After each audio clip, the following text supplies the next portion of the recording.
Si tu n'as pas connaissance ou soit compréhension sur les images que sur l'écran, tu es déjà échoué devant le combat. Alléluia. Donc, j'accepte Christ, oui. Jésus nouveau-né, oui. Mais ton corps est toujours le même corps. C'est ton âme et ton esprit. C'est ton manière de penser et faire des choses qui est nouveau. Alléluia. Et l'image va nous expliquer beaucoup de choses ce matin. Et cette image, de loin, on voit que c'est les habillements un soldat met sur lui lorsqu'il va aux guerres. Alléluia. Et cette image, c'est pour les anciens temps. Hello. Vous savez, dans l'histoire avec le roi Saül et David, la Bible dit que le roi Saül a donné pour lui à David pour porter, parce que David, ça va combattre qui? Goliath. Et la Bible dit, lorsque David a porté, il n'a pas pu marcher. Pourquoi? S'il ne peut pas marcher dedans et il n'était pas confortable dedans, ça explique que ces choses-là est très lourd. Alléluia. Explique que ça a pris beaucoup de quoi? De poids. C'était tellement lourd que David ne se sent pas à l'aise dedans. Et là, démontre que pour être un soldat, tu as besoin de certaines forces qui est un peu élevée sur les forces des gens normales. Parce que quelque chose que le roi Saül portait normalement, facilement, qu'il se sent à l'aise dedans. Pourquoi on donne à David et puis il n'était pas à l'aise? Or, David, il n'était pas un bébé. 17 ans, 18 ans, c'était quelqu'un qui est déjà bon, qui pouvait porter. Mais c'était lourd sur lui. Donc, dans l'armée de leur temps, il y a des formations. Dès que tu es né, on te met dedans. Je vous ai déjà dit plusieurs fois ici que David n'était pas rejeté par ses parents. Il n'était pas rejeté par son papa. Oui, il était sur le désert. On accepte ça. Mais les gars n'étaient pas rejetés. Lorsqu'on veut prêcher, lorsqu'on veut tellement donner les rémas, on finit de donner certaines choses bizarres sans la source biblique. C'est-à-dire on donne parce qu'on veut donner réma, mais ce n'est pas ça. Les gars n'étaient pas rejetés. Mais voici ce qui est passé. Dans son temps, c'était le temps de guerre. Alors, dès que tu es né et puis tu es garçon, on vient t'enregistrer en même temps dans l'armée. Donc, à un certain âge, on vient te récupérer forcément dans la main de tes parents, on te met dans l'armée pour te former. Donc, il y avait beaucoup de familles qui cachaient les garçons dans leur famille. Parce que les guerres étaient tellement sévères que ce n'est pas tous les soldats qui reviennent. Parfois, tu peux partir avec 100 000 soldats, tu te retrouves avec 40 000 soldats. Donc, le père de David avait déjà présenté tous ses grands frères dans l'armée. Et pour ne pas que demain, sa famille va perdre totalement, il prend David qui est petit pour mettre au désert. Il lui donne déjà son héritage. Que toi, ça c'est pour toi. Prends, il faut partir faire ta vie. Si après les guerres avec les Philistins, et on arrive à tuer Goliath, revenir à la maison. Mais si ça continue, et puis on devient esclave, on rentre dans l'esclavage dans le pays des Philistins, reste là, ou bien cherche un autre pays. Voici un document que je viens de te donner. Dans ce document, ton nom ne sera pas David, mais ce sera un autre nom, une autre identité, une autre histoire. Là, comme ça, tu peux aller vivre dans un autre pays sans problème. Donc, voici comment le père a préparé son enfant pour mettre sur le désert. Alléluia. Et la Bible dit que lorsque le combat grandit par jour, David, à un moment, il a retourné à la maison. Et lorsqu'il a retourné à la maison, son papa l'a envoyé vers ses grands frères. Je crois bien que si ce jeune homme était rejeté, le père ne va pas le voir comme honnête pour l'envoyer vers ses frères. Alléluia. Je ne sais pas si tu es en train de me suivre. Lorsque tu chasses une de tes enfants à la maison, que toi et lui, vous n'êtes pas d'accord ou bien vous n'êtes pas en paix, Je crois que les restes d'enfants qui sont très importants pour toi, tu ne vas pas envoyer les vagabonds là vers eux, n'est-ce pas? Alors pourquoi le père de David vient maintenant d'envoyer David vers ses frères? Cela veut dire qu'il n'était pas rejeté. Mais c'était une programmation pour cacher et protéger David. Alors David arrive là-bas vers ses frères et il a vu comment le combat était. Et David c'est quelqu'un d'intérêt. Donc il pose question. Comme vous tous, vous avez peur de ces jeunes hommes. S'il arrive à lui tuer, je vais avoir quoi? Et là, ce qu'il disait était tellement lourd et tellement profond que les gens ne comprennent pas. Voilà pourquoi ils ont saisi David pour envoyer lui devant le roi. Et le roi aussi avait écouté les paroles que David a dit. Il ne croyait pas trop dedans, mais il voulait essayer pour voir. Alors il dit, envoyez-moi l'ami, tout ce que je prends pour va au combat. Et lorsqu'on a mis sur David, on voyait que c'était tellement lourd que David ne peut pas tenir. Alléluia. Bien aimé, il y a certaines bénédictions, Dieu ne te donne pas ça rapidement parce que c'est tellement lourd que tu ne peux pas tenir. Tu n'as pas encore compris. Tant que tu n'as pas la compréhension divine de Dieu, il y a de certaines bénédictions qui sont pour toi, mais c'est cela en stand-by. Parce que Dieu sait qu'à l'heure où tu es, ton esprit n'est pas fort, ton âme n'est pas fort. Il va te donner ça. Et lorsqu'il va te donner, le combat va commencer à venir. À gauche, à droite, en haut, en bas. Des amis et des familles. Et là, tu vas devenir comment? Alors, Dieu veut que tu te fortifies pour devenir fort. Mais lorsque tu es fort, là, il peut te donner. Parce qu'en ce moment, tu peux protéger ça. Beaucoup de chrétiens n'arrivent pas à comprendre pourquoi plusieurs années dans la maison de Dieu, leur vie continue à faire la même chose. C'est parce que lorsque Dieu regarde, il voit que en ce moment, si il te donne ta bénédiction là, tu vas gaspiller ça. Ou soit tu ne peux pas protéger ça. Ou soit tu ne peux pas multiplier ça. Alors il prend quelque temps pour que tu sois mûr. Lorsque tu es mûr, il lance ta bénédiction. Je déclare sur la vie de quelqu'un qui m'écoute en ce moment, ce matin, que toute bénédiction qui t'appartient à partir d'aujourd'hui, le porte est ouvert, le ciel est d'accord. Je déclare que tu recevras ça en abondance. Tu vas recevoir ta bénédiction en multiplication. Tout ce que le diable a arraché dans ta main, à partir d'aujourd'hui, tu vas gagner ça au nom puissant de Jésus. Acclame Dieu très fort. Alléluia. Amen. Donc c'est très important de comprendre.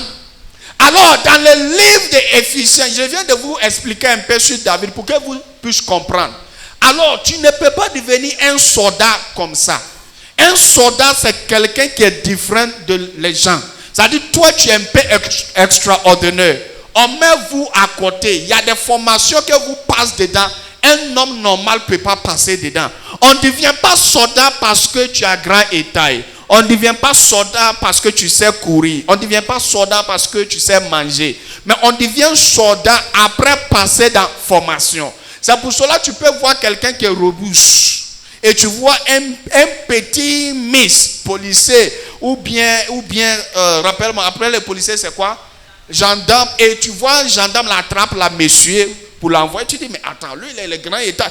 C'est parce qu'il y a des formations. Lorsqu'il sort dedans, il devient quelqu'un de différent. Et ces formations lui donnent autorité. Donc ça veut dire que quand il te voit comme fumé. Pourquoi? Parce qu'il passe dans certaines formations qui sont des stratégiques. Alors, le livre d'Éphésiens nous parle de notre temps. Il nous parle des royaumes. Il nous parle des principaux. Il nous parle des grands esprits. Pour qu'on puisse contrôler ces esprits, il faudra qu'on arrive à comprendre les images qu'on voit ici ce matin. Pour être un chrétien, c'est juste un nom. Mais ce sont des pratiques qui donnent définition à un chrétien. C'est les pratiques que tu mets en œuvre, les pratiques que tu fais. C'est ça qui démontre vraiment que toi, tu es un chrétien. Sinon, nous tous, on peut dire ça. Acclame Dieu très fort. Alléluia. Donc dans le temps, pour que quelqu'un puisse être un soldat, il y a des formations que la personne passe dedans. Et puis maintenant, après plusieurs années, il devient un soldat. Et lui, il est préparé pour défendre son pays, protéger son pays. Alléluia. Oh, amen. Donc chaque chrétien doit savoir son travail. Tu n'es pas chrétien parce que quelqu'un dit que tu es chrétien.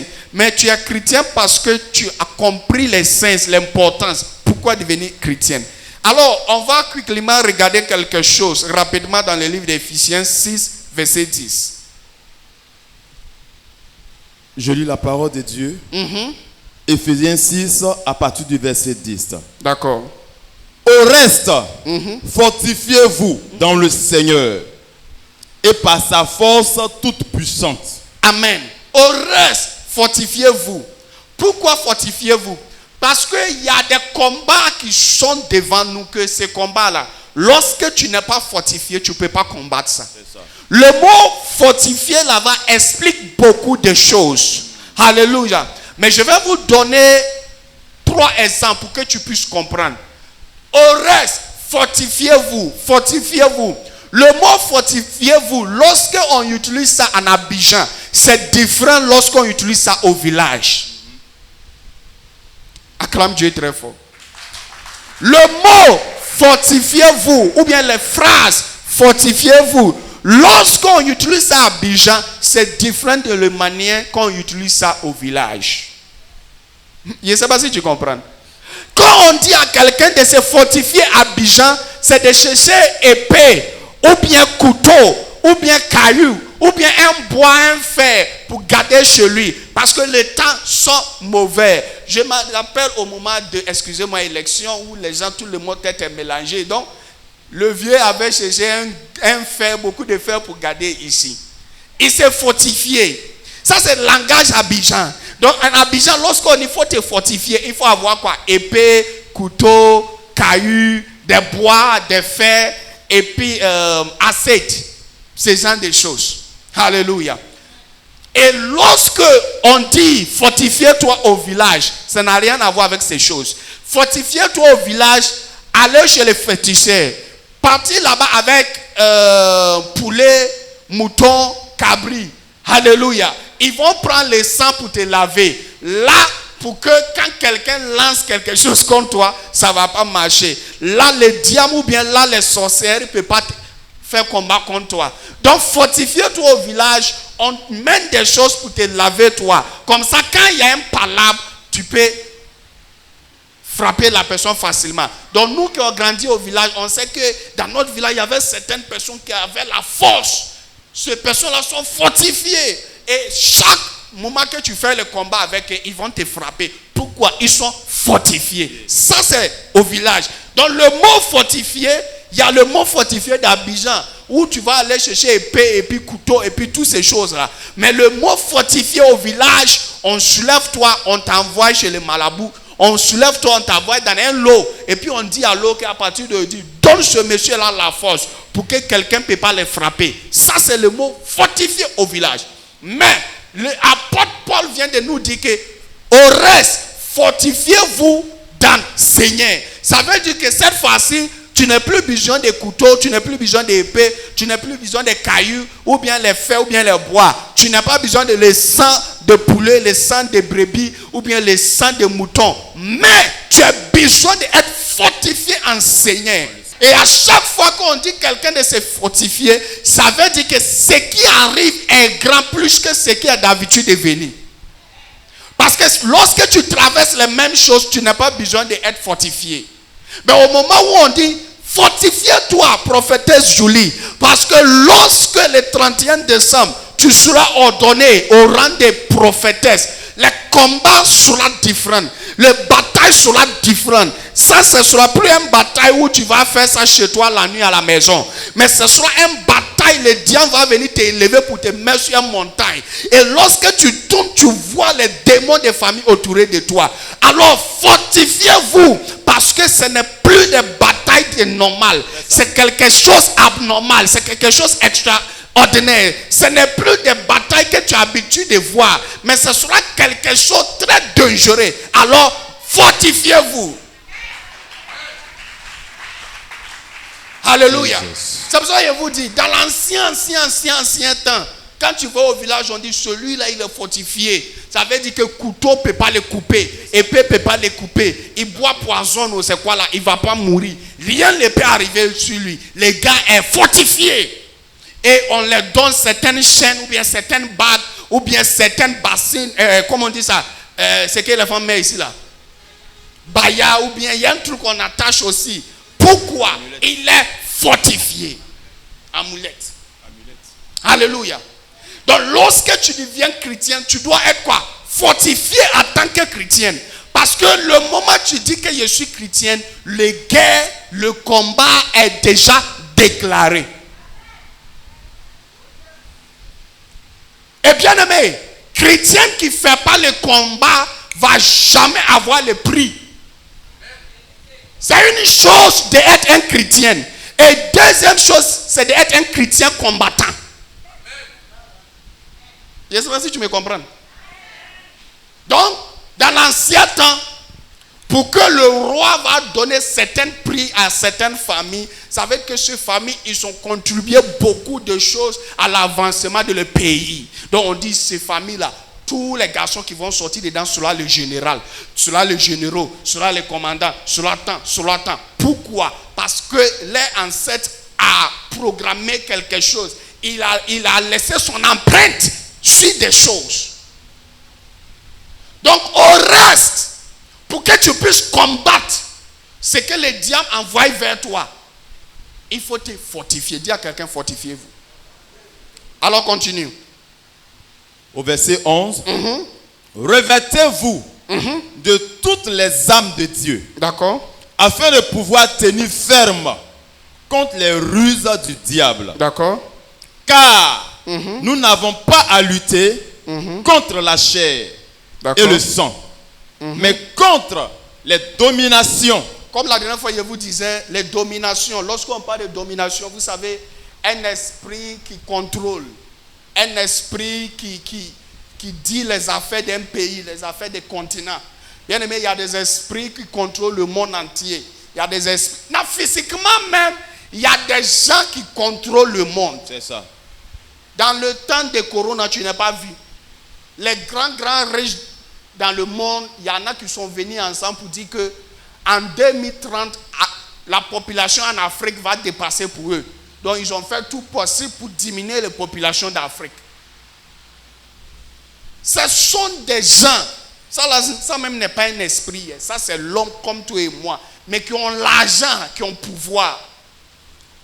Si tu cherches une des personnes qui est forte même dans le monde, c'est le petit qui a créé Facebook là. Il est une des personnes plus puissantes dans le monde. Il n'est pas pistolet, il n'est pas d'amis des soldats, des gendarmes, de police, mais avec son Facebook seulement. Domination. Les gens qui sont forts, les gens qui ont fait des combats physiques, spirituels, qui ont des pouvoirs pour contrôler, pour dominer la vie des autres. Nous sommes là, on peut faire tout nos malins, mais n'oublie pas, ce sont des gens qui contrôlent notre vie. À un moment de corona, il ne faut pas sortir. Bon, un temps on dit coup fait, voilà. On peut te dire 17 ans, comment on dit ça, 19 ans, 20 ans ou bien 18 ans. On parle de domination, des autorités, des gens qui sont forts. Donc en tant que chrétien, tu es dans un combat. Donc si on dit qu'il faut prier, puis tu ne veux pas prier, fais cela et puis tu ne veux pas faire, tu restes toujours zéro. Personne ne va te combattre, personne ne va combattre pour toi. C'est toi-même. Continue. Contre les autorités. Contre les autorités.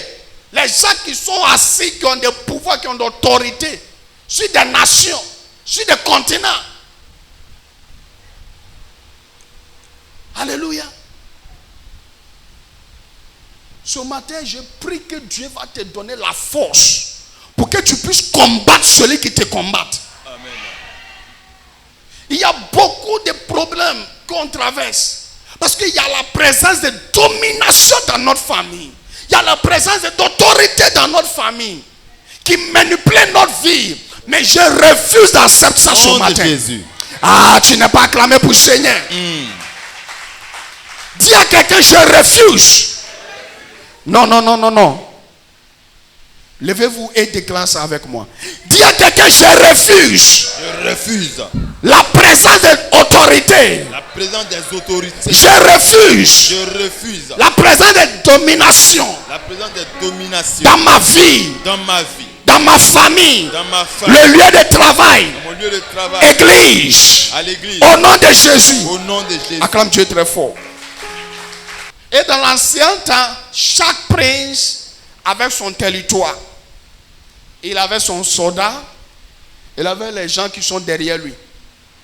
Ça, c'est les anciens temps. Ça, c'est côté physique. Et ces princes-là, ils peuvent te tuer. Ça ne va pas arriver quelque part. Le roi, même attend ça, il ne va rien faire. Donc, la même chose spirituellement, il y a des esprits. Bien aimé, il ne faut pas que quelqu'un va te blaguer. Le royaume de Satan, là, c'est bien organisé.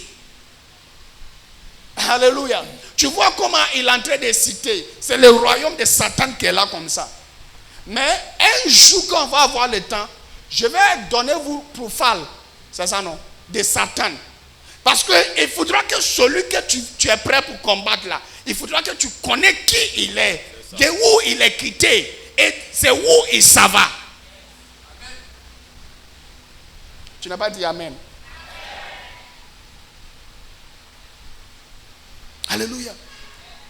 Donc le royaume de Satan est bien arrangé. Chacun a son travail. Donc si tu es un chrétien, tu n'es pas discipliné, ta vie est mélangée, ta vie est bizarre, tu ne peux pas le combattre. Quelqu'un qui sait ce qu'il fait. Aïe, il sait ce qu'il fait. C'est-à-dire, eux là, lorsqu'ils sont en combat, ils comprennent le combat. Ils ont des gens qui sont stratégiques, qui savent que ce combat, on doit mener comme ça, on doit mener comme ça. Donc un chrétien qui ne prie pas, tu ne peux pas combattre quelqu'un lorsque tu ne connais pas la personne réellement. Le royaume de Satan, bien-aimé, est bien programmé. Et ils comprennent le principe de l'engagement. Si tu ne comprends pas comment engager des choses spirituelles, tu ne peux jamais avancer. Il y a des gens qui disent, mais chez les Blancs, et ils ne prient pas, mais ils avancent. Qui t'a dit qu'ils ne prient pas? Le niveau de compréhension des Blancs, côté spirituel là, c'est tellement élevé que pour nous. Si je te dis que beaucoup de choses tu vois sur cette terre est déjà faites dans le monde spirituel avant que ça manifeste physique, est-ce que tu as croire? C'est pour cela qu'on ne dit jamais que créateur d'avions, inventeur. Va dans le livre de Genèse, rapidement, pasteur Julie. Chapitre 6, pour voir si on peut trouver.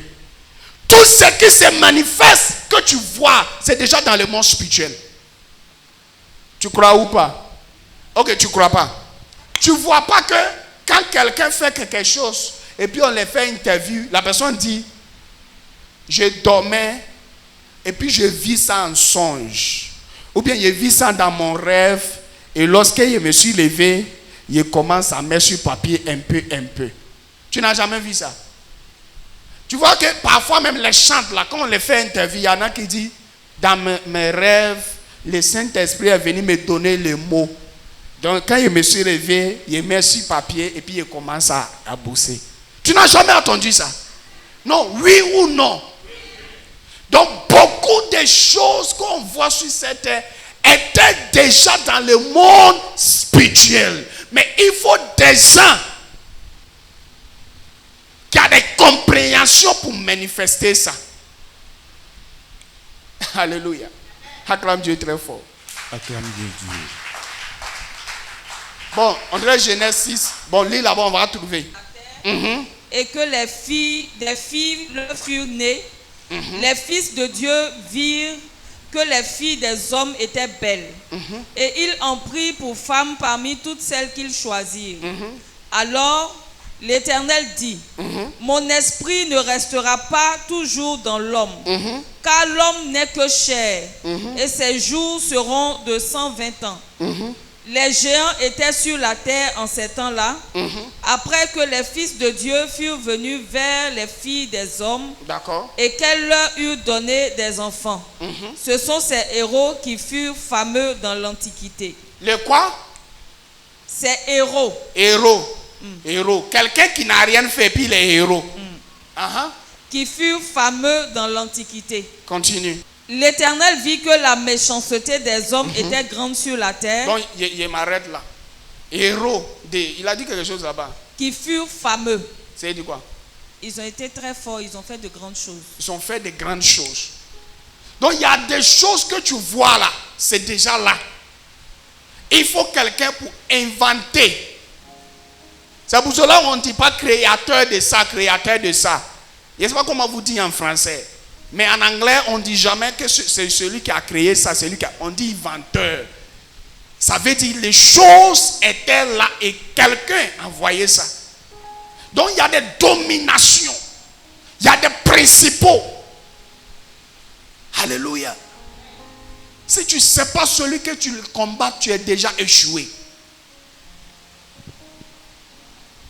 Hello? Tu es déjà quoi? Échoué. La compréhension est très importante. Continue. Continue. Contre les princes de ce monde de ténèbres, contre les esprits méchants dans les lieux célestes. Les esprits méchants dans le lieu céleste. Ils sont des esprits qui est le lieu céleste, qui sont méchants. Donc eux, ils peuvent frapper les continents avec, comment on dit ça? Il y a une maladie on appelle Ebola. Ebola. Des esprits qui sont quoi? Méchants. Qui ne sont pas à terre. Et où leur position est là, ils sont capables à chaque moment pour jeter quelque chose dans un continent. Ils sont quoi? Au ciel là-bas, céleste. Ils sont aussi méchants. Donc, c'est pour ça qu'il dit, quelqu'un peut aller se dormir, il se lève, il est malade. AVC, il se lève, il est décédé. Et tu n'arrives pas à comprendre. Il y a des esprits qui sont méchants. Les esprits qui sont méchants, ils rentrent dans quelqu'un, possèdent le corps et ils viennent te déranger. Il y a des femmes qui disent que non, moi-même, je ne sais pas comment ça arrivé. Au moment où je vis, on s'est déjà couché ensemble. Je ne sais pas comment ça arrivé. Au moment où je vis, je suis déjà malade. Il y a des esprits qui contrôlent les affaires de l'homme. Pour pouvoir les combattre, il faut devenir un soldat qui est fort. Un soldat qui a la compréhension dans la parole de Dieu. Un soldat qui est formidable. On ne va pas au guerre parce qu'on est garçon. Non, hein? Garçon ne va pas au combat. Garçon ne va jamais. Un homme ne va jamais au combat. C'est un soldat qui va au combat. Donc il y a une grande différence entre un homme et un soldat. Je ne sais pas si tu me comprends. Quand il y a un problème, et puis on cherche les gens là, on appelle qui? Non, on a toi-même, quand il y a un problème dans ton quartier, tu appelles qui? Les policiers, les gendarmeries, les soldats, les quoi.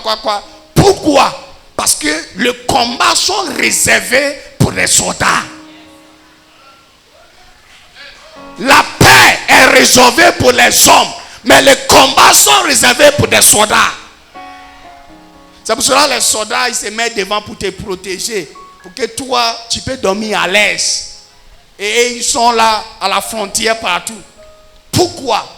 Parce que leur responsabilité, c'est de défendre et protéger. Et toi, ton responsabilité, c'est de manger, produire les enfants, travailler, faire la belle vie. Acclame pour la vie des soldats. Et les hommes de Dieu sont le meilleur soldat qui regarde sur ton âme. Lorsque tu dors, Bishop se lève. Il voit des sujets de prière de ses enfants beaucoup devant lui. Il commence à prier. Kratata, kratata, kratata, kratata. Et en ce moment, toi, tu dors. Donc, la paix, la joie est réservée pour des garçons, est réservée pour des hommes. Mais le combat est réservé pour des soldats. Donc pour pouvoir combattre la situation, tu dois changer ton identité. Tu vois, quand tu es un garçon, tu as des quartiers, tout le monde, personne ne te respecte, il n'y a pas de souci. Rentre dans l'armée, 4 ans après, venez là-bas avec au moins 10 personnes. Tous les garçons qui faisaient bêtises devant toi, ils vont fuir. Pourquoi? Identité est quoi? Changer. Tu ne peux pas combattre le diable avec les mêmes identités que tu as actuellement. Un soldat, même quand il n'est pas parlé, tout le commune est déjà peur.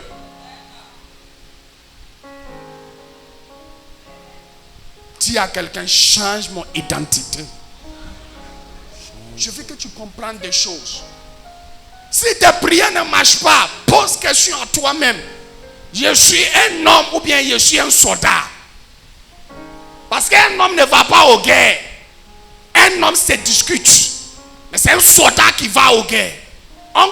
Notre combat, ce n'est pas avec des gens de quartier. Ce n'est pas avec l'homme, ce n'est pas avec le sang. Mais c'est avec les dominations, les autorités. Et ces personnes-là, leur pouvoir là, c'est réel. Ce n'est pas film. Ce n'est pas imagination. Dieu même accepte leur présence. La Bible même est témoin de leur présence. Le sang de Jésus est témoin de leur présence. Les anges même savent que cet esprit-là existe. Mais si le Dieu tout-puissant, il sait. Si les anges savent, c'est toi, tu vas faire comme si ces esprits-là n'existent pas. Faut pas que quelqu'un va te blaguer. Hein? Que non, tu es chrétien, donc il n'y a rien. Qui t'a dit? Il y a quelque chose. Dis à quelqu'un, il y a quelque chose. Ne sois pas ignorant des choses autour de toi. Donc dans les anciens temps, pour devenir un soldat, de le temps des Romains, on te forme bien. Et ce que tu vois sur l'écran là, on te donne ça pour protéger ton corps. Pour te défendre. Parce qu'à chaque moment, l'ennemi peut lancer quelque chose comme toi. Pour le cas de Goliath, c'était Caïn. Donc il faut être protégé bien. Lorsque tu es protégé devant, derrière, à gauche, à droite, là tu crois que ce combat-là, le diable ne peut rien créer. Mais lorsque tu n'es pas protégé, il lance un petit chose et puis tu tombes. Beaucoup de chrétiens sont tombés devant le combat. Beaucoup de chrétiens sont tombés.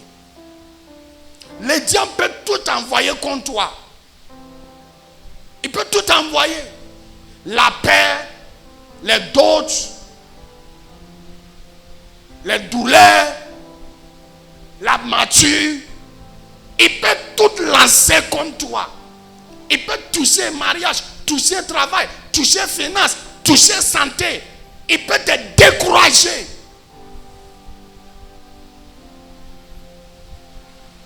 Et ce que l'esprit n'a pas fort, au moment où ils sont découragés, tu vois qu'ils commencent à boire. Ils vont boire. Quand on va voir, on dit, oh, il est décédé. Bien aimé, il y a des esprits. Mais lorsque tu t'ennuies et tu pries, ces esprits ne peuvent rien créer encore. Au verset 13, c'est pourquoi maintenant, prenez toutes les âmes de Dieu. Prenez les âmes de Dieu. Afin de pouvoir résister. Parce qu'ils viennent de te montrer celui que tu dois combattre. Je vous ai déjà dit, lorsqu'il parlait de petites sorcelleries, il dit à les disciples, je vous donne autorité sur les serpents et sur les scorpions. Mais quand ça arrivait sur les autorités, les dominations, les principaux, il dit, prenez toutes les armes. Pour marcher sur les sorcelleries d'un quartier, tu n'as pas besoin des armes. Parce que Jésus a déjà donné toi ça. Alléluia. Oh, alléluia. C'est comme si, physiquement, pour tuer moustique, tu n'as pas besoin des armes. Tu les cherches, tu les tapes, tu les tues. Pour tuer des bêtes, tu peux juste marcher sur eux. Mais bien aimé, tu ne peux pas prendre ta main pour tuer serpent. Tu ne peux pas prendre ta main pour tuer scorpion. Alléluia. Il y a des gens même ici, ils ne sont jamais vu les vrais serpents. C'est qu'ils sont vus, c'est un petit serpent qui fait ça.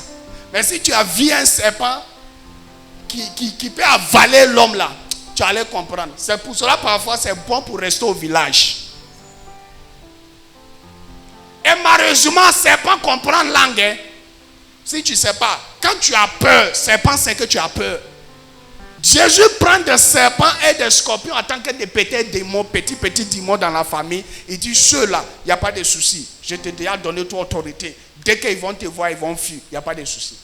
Mais arrivé à Éphésiens, il vient de donner révélation à l'apôtre Paul que voici maintenant le royaume de Satan.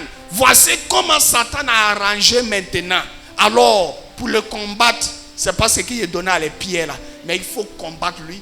Voici les armes qu'il faut avoir. Celui qui a déjà combattu quelqu'un, ou bien celui qui est déjà allé dans la guerre, c'est lui qui peut te parler vraiment lorsqu'on parle de guerre. Si tu n'as jamais allé aux guerres, tu ne peux jamais comprendre ce qui se passe là-bas. Un soldat qui... mais ce qu'on fait actuellement, c'est guerre. Où on envoie les gens pour aller aider les autres pays à faire combat. Quand ils vont venir là, il y en a qui viennent avec 3 enfants, 2 enfants, 4 enfants. Ça c'est guerre. Tu soulèves l'armée de 4000 personnes et tu retournes avec 1000. C'est ça on dit guerre. C'était chaud là-bas. Et c'est la même chose côté spirituel. C'est pour cela, pour que tu puisses les combattre, la Bible maintenant va te donner des choses à utiliser. Alléluia. Parce que tu ne peux pas prendre épée, qu'ils m'en veulent chercher les principaux pour couper les têtes. Ça ne marche pas comme ça. Une des grandes armes que Dieu nous a données, c'est notre bouche. C'est notre bouche. C'est une des grandes armes que Dieu nous a données. Par ta bouche, tu peux te détruire toi-même. Par ta bouche, tu peux détruire les œuvres des diables. Par ta bouche, tu peux détruire une nation. Par ta bouche, tu peux détruire une famille, église, un lieu de travail, un pays, un continent. Notre bouche sont une des grandes armées dans le monde entier. C'est pour cela qu'il faut savoir utiliser ta langue. Alléluia. Il nous donne le pouvoir. Afin de pouvoir résister dans le mauvais jour. Mauvais jour, d'accord. Et tenir ferme après avoir tout surmonté. D'accord. Le verset 14. Tenez donc ferme. Ayez à vos reins la vérité pour ceinture. Vérité pour ceinture. En tant qu'un soldat, il faut avoir une ceinture. La ceinture qu'il met ici, ce n'est pas la ceinture ordinaire. C'est une ceinture qui protège, excusez-moi, son pin. C'est une ceinture qui protège tout ce qui le conseille en bas ici. Parce que lorsque tu es devant le combat, le diable cherche où il peut te utiliser facilement contre toi. C'est une ceinture qui apporte les disciplines. Parce que lorsque tu enlèves les ceintures, ton habit descend. Donc un soldat qui va aux guerres doit avoir ceinture. Ça veut dire que devant le guerre, si toute femme que tu vois dans le pays, tu vas déshabiller, le diable ou bien le soldat que tu allais le combattre va venir te tuer. Donc il faut avoir une ceinture. Et cette ceinture protège ce qui est en haut et ce qui est en bas. Donc quand le diable lance quelque chose, lance une femme dans le pays pour venir séduire le commandant des armées, à cause des ceintures fermées, les armes que le diable a lancées ne peuvent pas pénétrer. Je ne sais pas si tu comprends. Donc un soldat qui va aux guerres doit avoir quoi? Ceinture. Les ceintures mettent tes habits en ordre. Les ceintures mettent ta vie en ordre. Continue. Revêtez la cuirasse de la justice. La cuirasse, c'est ça, non? Et ça aussi, lorsque tu portes, ça protège ton dos, ça protège ton cœur. Parce que tu ne peux pas combattre le diable lorsque ton dos n'est pas protégé. Quand tu as ça, tu sais que quand on lance quelque chose à mon dos, j'ai déjà mis des barrières qui vont envoyer ça retour. Alléluia. Rapidement. Verset 15. Verset 15. Mettez pour chaussures à vos pieds le zèle que donne l'évangile de paix. Mettez les chaussures. Pourquoi? Parce que dans le temps de combat, ça peut être que même toi-même, tes propres soldats, il y en a qui vont devenir serpents, il y en a qui vont devenir scorpions. Mettez des chaussures, parce que dans ta propre famille, il y en a qui vont devenir des scorpions, il y en a qui vont devenir des serpents. Tu vas t'arrêter sur quoi? Donc il y a des gens dans la famille qui sont bien commencés, mais le diable a coupé leurs pieds. Donc actuellement ils s'assit, et celui qui est assis ne peut jamais évoluer. C'est ça. Le monsieur a bien commencé dans la famille, mais actuellement ses deux pieds coupés. La dame a bien commencé, mais il y a quelqu'un qui a maudit le pied. Il y a un serpent qui a touché le pied. Il y a un scorpion qui a touché le pied. Il y a un chien qui a touché le pied. Alors il faut avoir une chaussure. Le monde est dangereux. La dernière fois, je disais à quelqu'un, chaque jour que Dieu fait grâce, il faut chercher l'huile pour mettre dans ton lampe. Parce que le monde, ça va en obscurité, chaque jour que Dieu fait grâce. Celui qui est ami aujourd'hui peut devenir Satan demain pour toi. C'est ça. Celui qui est ton confident aujourd'hui peut te trahir demain. Celui même que tu mets ta vie dans sa main, il peut te délivrer demain. Alors, portez-toi chaussures. Et les chaussures font quoi?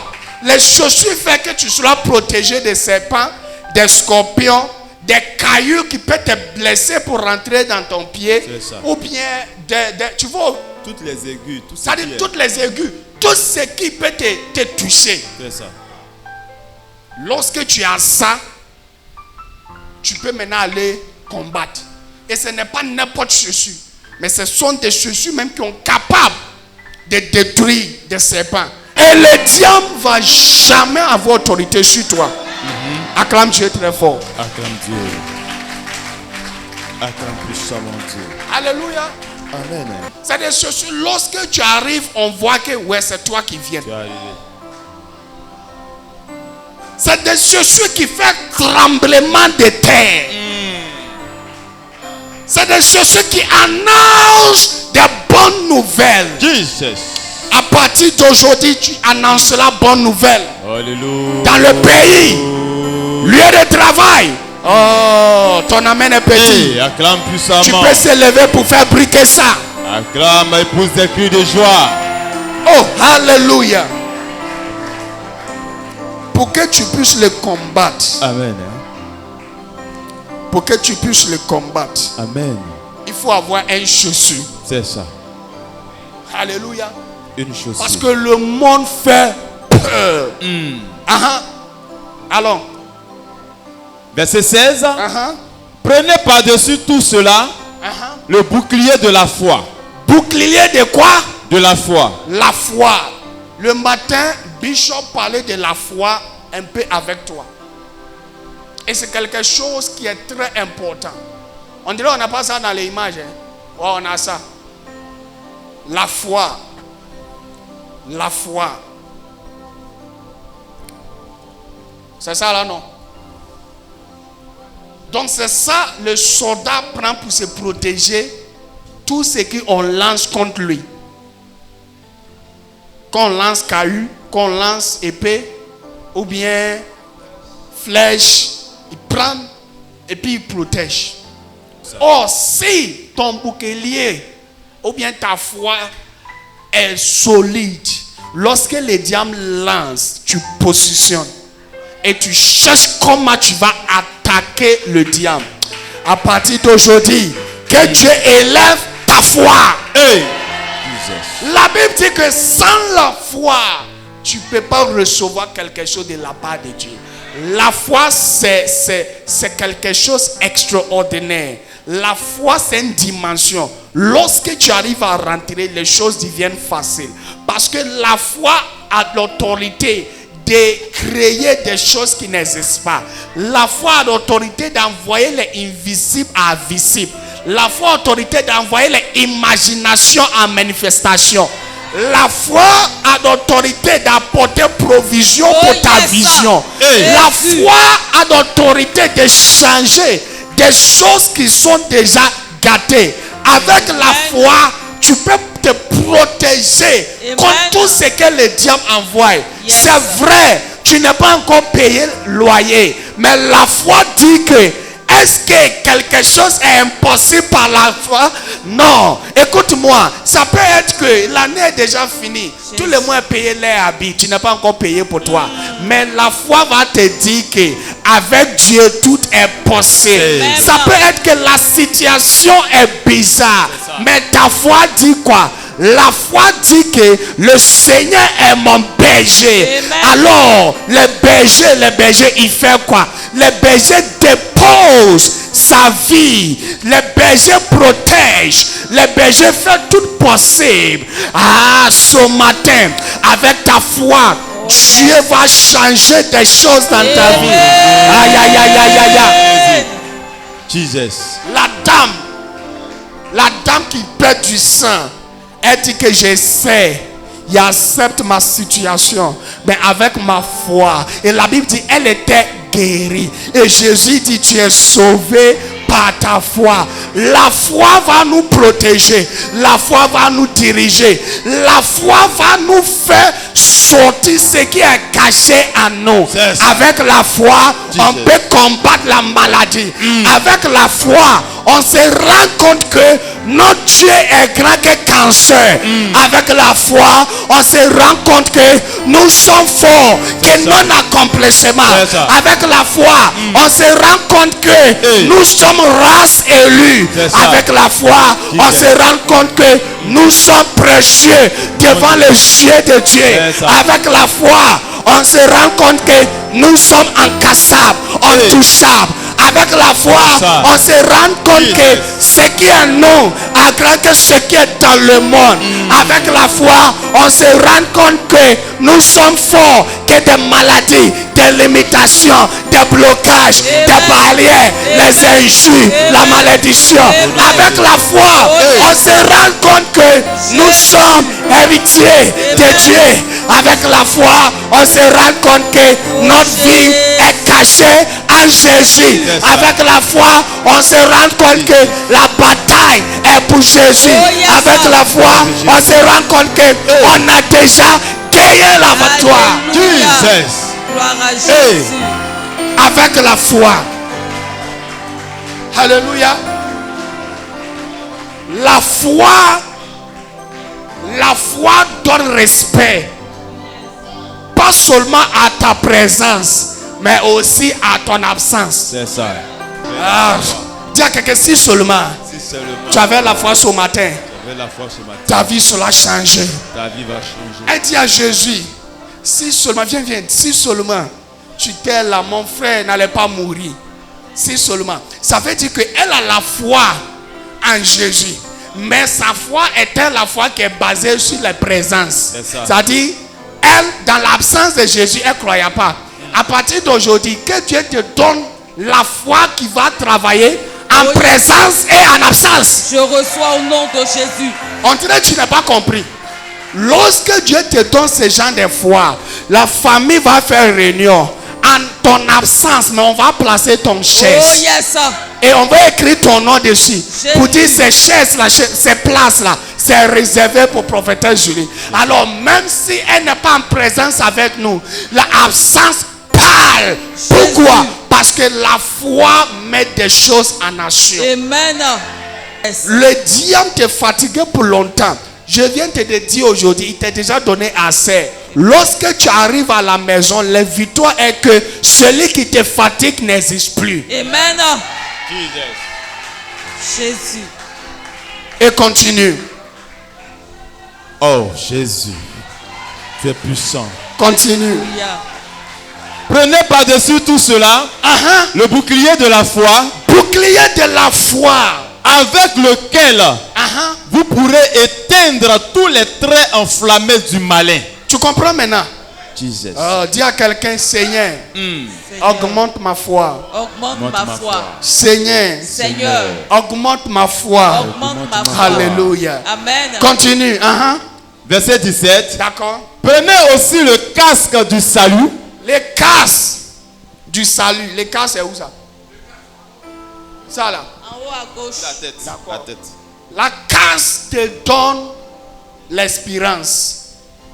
Ça te donne l'espoir. Ça te donne vision. Ça donne provision pour ta vision. Amen. Ça manifeste ce que tu imagines. Est-ce que tu comprends? Parce que si la tête est partie, le corps devient quoi? Alors les casques protègent la tête. Yes. Et vision d'un homme n'est pas dans le corps, dans la tête. Amen. Le projet d'un homme n'est pas caché dans le corps, mais dans la tête. Yes. C'est pour cela, si ta tête est protégée, ta vie est protégée. Amen. Amen. Non. On ne coupe pas sa main. Non. Parce que sa main, on peut remplacer la main par quelque chose. Yes. On peut remplacer le pied par quelque chose. C'est ça. Mais tu ne peux pas remplacer la tête. Jamais.